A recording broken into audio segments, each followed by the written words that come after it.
Look at Randy Orton slithering. Watch out, watch out, watch out, watch out! RKO! From out of nowhere!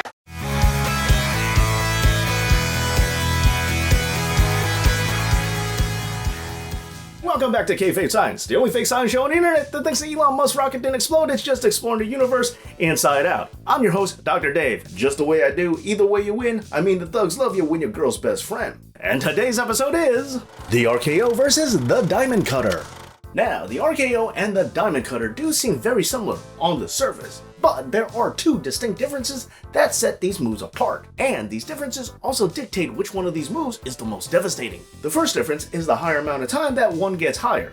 And by higher, I mean like elevation-wise, not Randy Orton wellness policy violation. You know what, let's just go to the video. The RKO's greatest advantage is that Randy Orton tends to jump into the maneuver instead of just going into it flat, and this extra bit of snap really does pack a big wallop. The RKO causes so much trauma, I'm surprised his opponents don't hear voices in their heads too. But let's not jump for joy just yet, because there's more than one way to cut a knockout. Because in Randy's case, he does prefer to hop to it. Meanwhile, Diamond Dallas Page on the other hand doesn't have to go up in order to get down. But that does bring us to the next difference here. When we observe that of Page, we notice that he falls into the move straight out straight away, allowing for gravity to do most of the work. Bang! But nevertheless, the move is still plenty powerful, especially when we keep in mind that diamonds are capable of powering Mr. Freeze's suit. Batman and Robin reference, because I'm nerdy.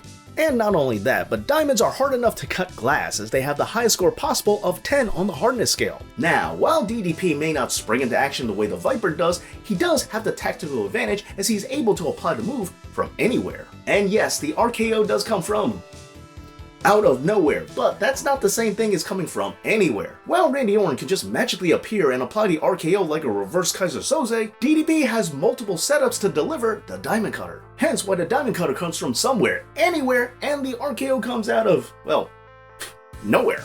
But if it really can't come from anywhere, can it also come from out of nowhere? Well, in terms of coming out of thin air, Randy Orton definitely seems to have the advantage here, because as fast as Page may be, he doesn't seem to teleport into the ring the way that Randy does. However, while DDP may have a near infinite amount of setups for the application of his Diamond Cutter, when it's all said and done, Randy Orton and his RKO is the more forceful finisher, and it all comes down to that initial leap that we already talked about. Yes, both moves are very dangerous, but seeing that both men stand at 6'5", this extra lift from Orton does give him the advantage, as it means there is a higher drop to fall from. Plus, Randy's jump seems to cause something of a whiplash effect, as the faster you go up, the faster you also come back down. And so, when you look at the move from these heights, it's clear that while DDP does have the tactical advantage, it's really not about the fall, but rather the sudden stop, as diamonds just don't seem to cut it when you watch the RKO video. And that's exactly why Randall Keith Orton comes out on top. Well, there you go, another breakdown of some of your favorite professional wrestling moves, but just remember, Kayfabe Science is left best in the hands